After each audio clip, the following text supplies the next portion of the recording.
Hello प्यारे साथियों, मैं चौधरी श्याम सर। आज आपको मैं बोर्ड की दृष्टि से मोस्ट इम्पोर्टेंट जो ये श्रेणियाँ पूछी जाती हैं जो बामर के प्रयोग से हम निकालते हैं। तो देखो, हम सबसे पहले ये जानते हैं ये एक नाविक है और नाविक की चारों ओर ये दिखाई दे रहे हैं KLMN, ये होते हैं कक्षक। ये क्या होते हैं? कक्षक।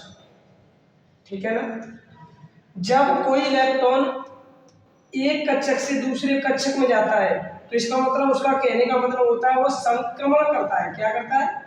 संक्रमण संक्रमण करता है। तो मैं परिभाषा आपको समझाऊंगा, आप समझ लेना बस। लाइमन श्रेणी किसे कहते हैं? तो इलेक्ट्रॉन उच्च ऊर्जा स्तरों से पहले ऊर्जा स्तर में जो संक्रमण प्राप्त करता है वो क्या कहलाती है? लाइमन श्रेणी कहलाती है। मेरी बात समझना गौर से। जो इलेक्ट्रॉन है, इलेक्ट्रॉन उच्च ऊर्जा स्तर से और पहले ऊर्जा स्तर में जो संक्रमण करता है उसी को हम क्या कहते हैं? लाइमन श्रेणी कहते हैं। तो लाइमन श्रेणी कहते हैं तो हमारे पास एक सूत्र होता है 1/λ बराबर Z²R 1/N1 का स्क्वायर माइनस 1/N2 का स्क्वायर, ये होता है।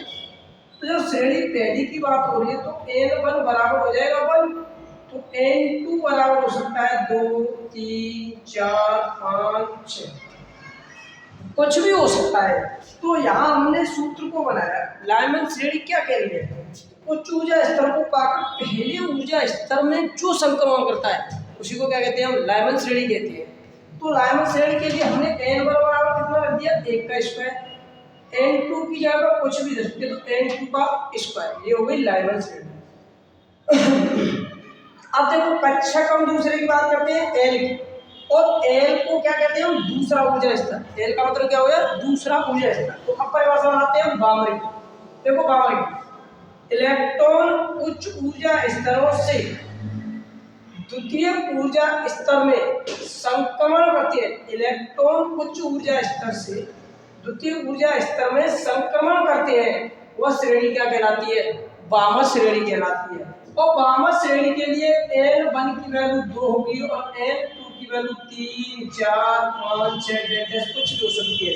तो देखो सूत्र बनाया 1/λ Z²R 1/2 का स्क्वायर माइनस 1/N2 का स्क्वायर। अब बात करते हैं हम पाश्चन श्रेणी। तो पाश्चन के लिए हमें क्या चाहिए? M के लिए कौन सा ऊर्जा स्तर चाहिए? तीसरा। तो इसका मतलब N1 बराबर हो गया 3, N2 बराबर हो जाएगा 4, 5, 6, 7। तो इसका मतलब इलेक्ट्रॉन उच्च ऊर्जा स्तर से तृतीय ऊर्जा स्तर में संक्रमण प्राप्त करते हैं, उसे हम क्या कहते हैं? पाश्चन श्रेणी कहते हैं। तो देखो सूत्र बन गया 1/Z बराबर Z²R 1/3 का स्क्वायर माइनस 1/N2 का स्क्वायर। इसके बाद हम बात करते हैं ब्रैकेट श्रेणी। तो इसका मतलब हो गया N का मतलब कौन सा ऊर्जा स्तर हो गया? ऊर्जा स्तर 4। तो इलेक्ट्रॉन उच्च ऊर्जा स्तर से चतुर्थ ऊर्जा स्तर में संक्रमण प्राप्त करते हैं, क्या कहलाती है? ब्रैकेट श्रेणी कहलाती है। तो N1 बराबर हो गया 4, N2 बराबर हो गया 5, 6, 7, रेड कुछ भी। तो ये हमारा समीकरण हो गया। यहाँ ये पांचों 5 मिनटों में खत्म हो जाता है इन श्रेणियों का, और आसानी से समझ पाओगे आप।